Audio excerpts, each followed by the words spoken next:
Hello, hello. Good morning, everyone. So today we're going to be going over how you can migrate this WordPress site to FlowTrack. Now, special thank you to Jimmy for asking for this topic. If you have other ideas for topics that you need on things that we can do together on this live stream, go ahead and post them in the comments, and we'll make tons of more great videos based on your ideas. So let's get started.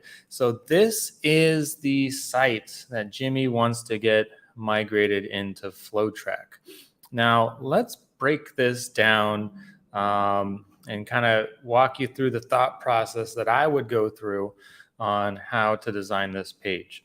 So I'm always looking at a site when I start to design, and I ask myself, well, what sections have a different color background or a different color, right? Or an image. So I see this top white bar, I guess you can call the header, right? So I would say, well, that's a section, right? And then I see the blue bar and I would say, well, that's a section. And then I see the image and I would think, well, that's a section. And then I see the white part and I think that's a section.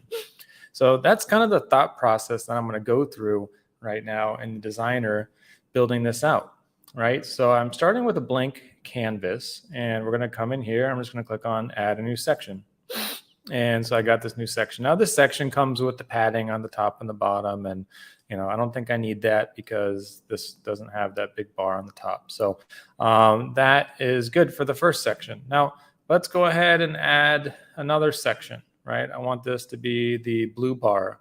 So I'm going to take this and let's just go ahead and make the background blue for a moment so we can visualize this. Okay. And then we're going to go and see we got a section with the picture of the couple. So I'm going to start by adding another section. And I'm really just building like the skeleton of this page or the layout of this page so we can get going. Next, I see you get a white section below that. So I'm going to click on another section. So I got all the main sections of my site that I want right now. Now let's go ahead and just throw in an image in here, background image. So I'm going to click on this. I'm going to go to the royalty-free image search. I'm going to search for happy couple. And let's see what pops up. You know what? This is, I think, the exact image that they were using there on the site. So that is awesome. We're going to go ahead and we're going to drop this in there. What are the chances of that? So, all right. So perfect. We got this couple in there. That is looking good. And we'll play with the size to get a little bit bigger once we start adding some content in there. So we got this looking pretty similar now. So on this part, the white part, I'm going to add in a heading. And it looks like below that, he's got a grid. I see there's those 4 boxes. So let's just go ahead and drop in a grid, right? And do a 4x1 grid. And so we pretty much got the structure of the site that we want. Oh, my mouse is zooming in. Okay, we got the structure that we want. Let's see, anything else I missed? This top bar would probably be a 2x1 grid just because you got, multiple lines of text over here and then an image over on the left. So, let's just go ahead and drag a grid on the top too. We'll do 2x1 grid. Now I got a spot to put that text. We can put some over here, and I'll put some more text over here, right? Then I got to get the logo up on the top left. So let's just add an image in here. And let's go ahead and just start resizing this image to make it, smaller like a logo. And we'll just left align that. So we're starting to get, the actual layout or structure of this site, which is cool. So it's going to make designing this really easy. Looks like he also has some text above this image of the couple. So let's go ahead and add in some text over here. And let's make that white. I think he has white over there, which is good. And then we'll put some smaller text below that. And we'll make this white as well. All right, so it's starting to look good, and we can actually just left align this. in here. And if you guys have any questions as we're going, please just post them in the comments. I'm going to see these as we're doing it, and it's going to make it really easy to answer your questions. All right, so I got really the main structure of this. This is, exactly what we want. I'm just actually dragging this padding, to make there more space for this couple. I might actually change the focal point now again, so we get like, a little bit higher, something like that. All right, so we got the structure of the site. This is looking good. Now, most of the time, you don't need to use this style manager section over here, because this is where all the advanced stuff is. You got tons of options in here. We try to make it easy by putting all the commonly used things in this little bar, this black bar. So you want to change the font, you want to change the color, right? You want to rotate this or add an animation, right? You can do all this right here without going into all the settings. But in this case, I'm actually going to go into this settings over here, and I can pin this open so it stays open. And the reason I'm going to go into the settings here is because this section I got to make a little bit skinnier, this blue bar. If you go back to his design, you see this little blue bar is skinnier than the default section height over here. So I'm actually going to go into this dimension right here, and there's this minimum height that I'm going to shrink down. We're going to do something like that, just shrinking that down right here, minimum height.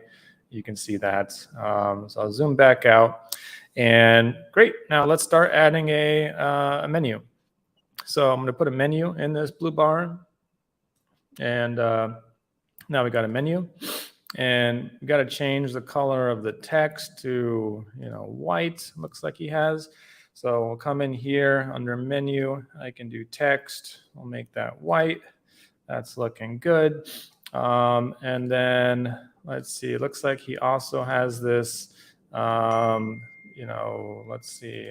I think that's good. I think that's good. Okay. And then we can do up on the top right, he's got this text, bold and actually left align. So we'll just left align this one, and we'll make this text a little bit bigger, 22, and we'll make it bold, right? And so we got that. And then the other thing I'm noticing for this picture right here, I don't know if I can zoom in on this one, maybe not.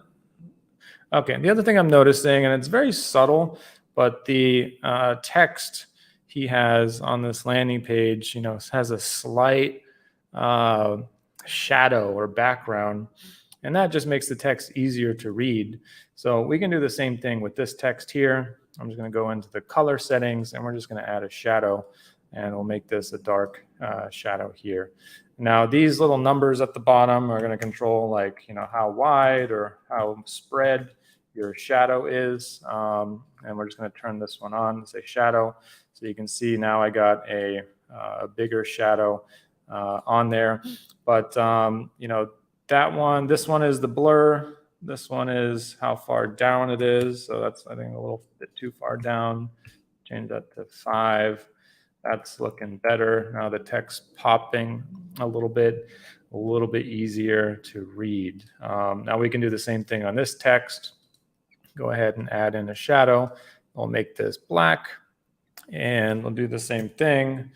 We'll put in like a 10 size blur, maybe a little bit smaller. I'm just keying in numbers until I see the text looking how I want it to look over here, and I think that's looking better. So we're off to a good start. Let's go back to his design. And this color blue he has is a little lighter. That's an easy thing. I'm not going to pay a ton of attention to the color in this video because obviously you would pick your own color, what you want that looks good, but just use the color picker, and that's really easy to use. Now on this one we got the menu that now that the text is white, it's harder to read that, so we can do the change the drop down to a blue, and we'll go ahead and do that as a blue, And now it's easy to read the drop-down items on the menu a lot better. So perfect. Now let's start focusing on this next section down here. It says your financial goals.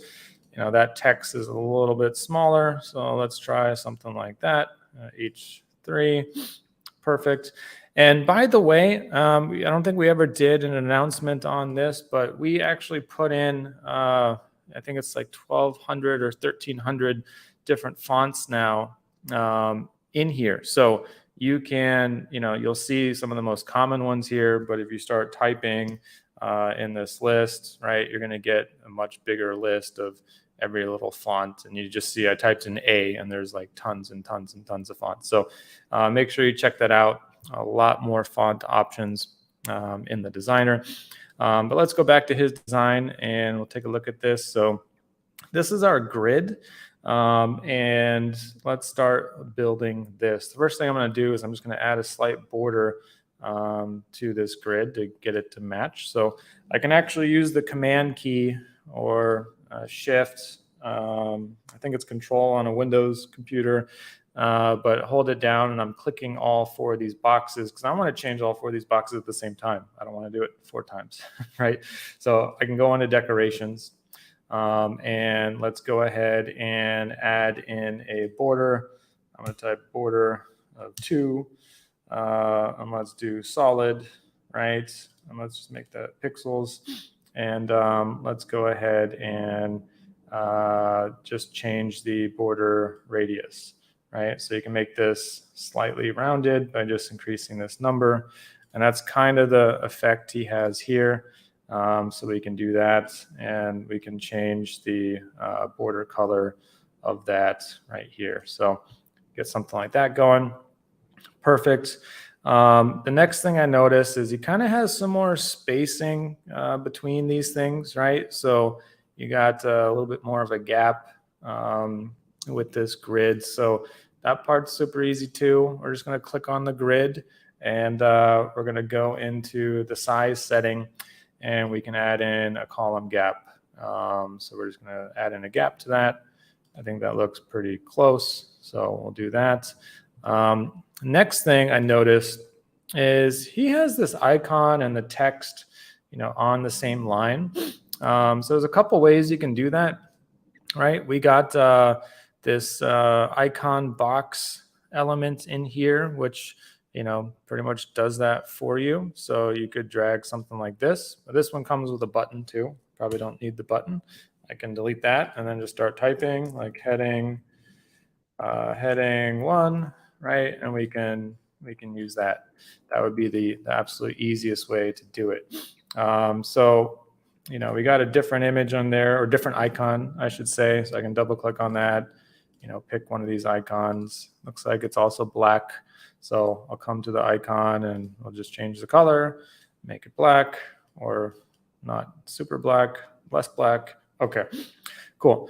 And so once I start building out one of these, right, and this one's bold, I can just duplicate this so we don't have to, do it 4 times. So I would just make one of these boxes how I want, styled perfectly, right? Next, he has an image.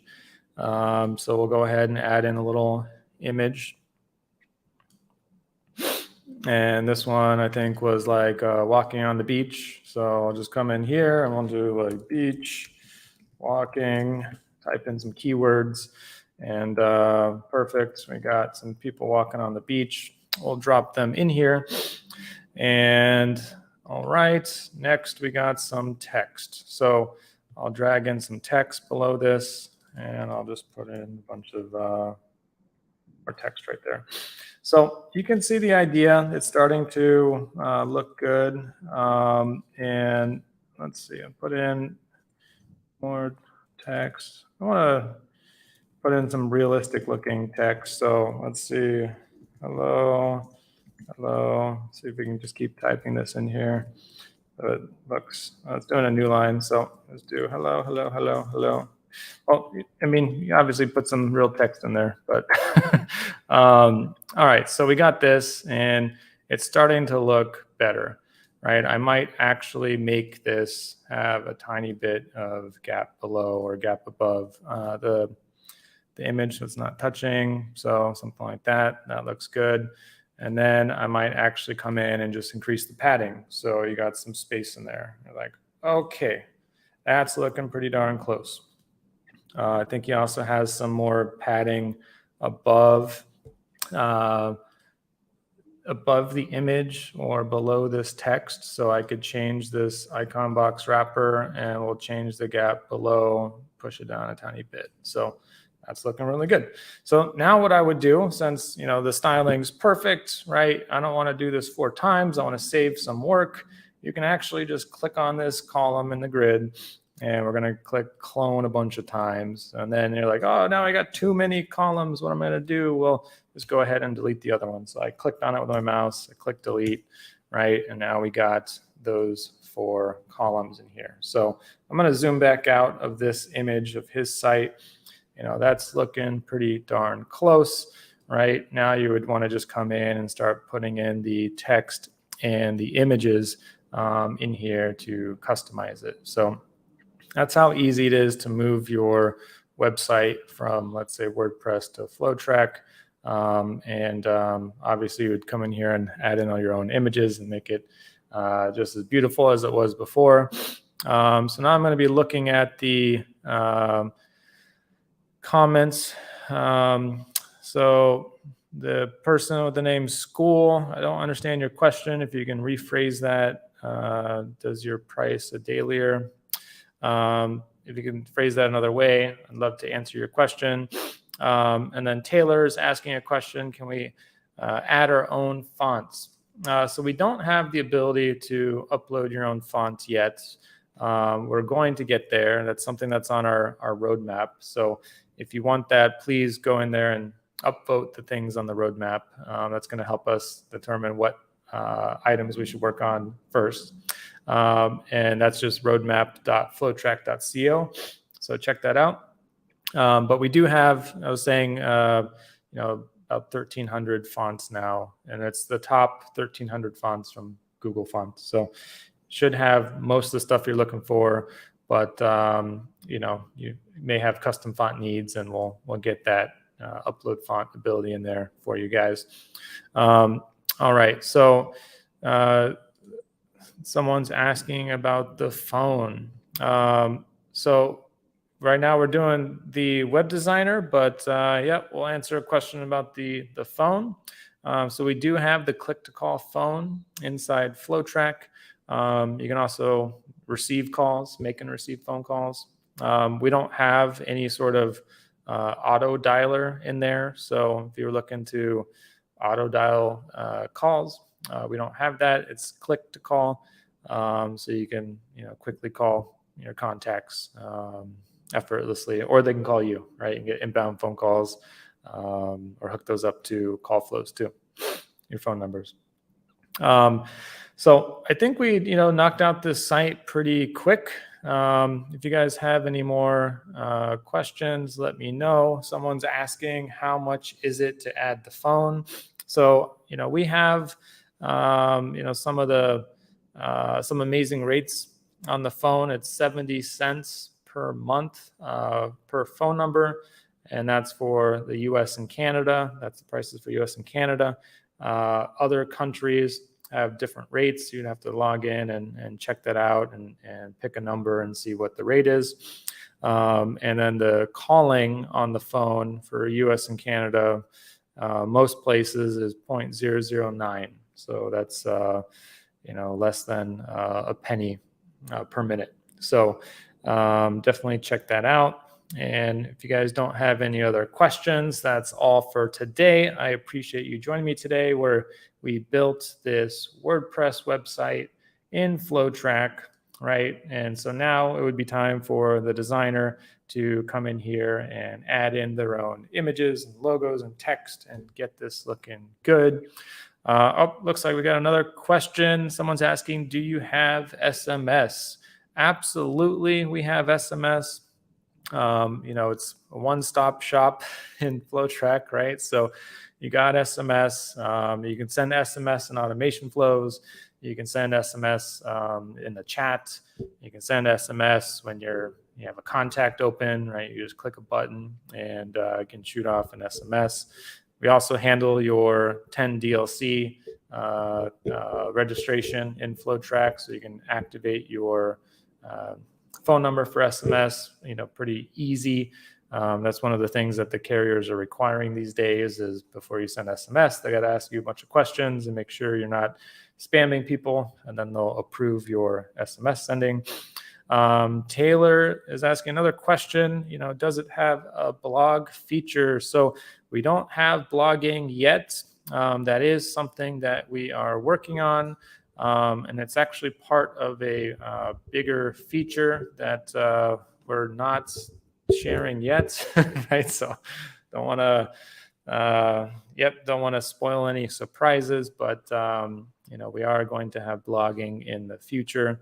That's really important to us. I think as important as it is to you guys, especially if we want to completely replace tools like WordPress, 100%. So, well, let me know if you guys have any other questions. I'm happy to do more. And special thank you to Jimmy for this idea on the video today. Jimmy was saying, I need help designing this page, right? And so that was the topic of this video to show people how it's done. Because I know if you guys see how it's done, you guys can help out other people in the community and be successful using FlowTrack. So let me know anything you guys need. No, it doesn't matter how big or small. We'll make a video about it. We'll do it together, and you guys can ask me questions as we're doing it. So stay tuned for our next video. Today, we're actually going to be building an automation flow that connects to an API to get the price of Bitcoin. And then we're going to use that price to do a custom condition. If the price is above $20,000, right, we'll do some custom action. If it's below, we'll do another action. So that's going to be really cool. It's going to be a way to design your flows with no code, right? We're doing an API with no code, if you can believe that. So stay tuned for the next video, and I'll look out for the comments below. Thanks. Have a great day. Bye.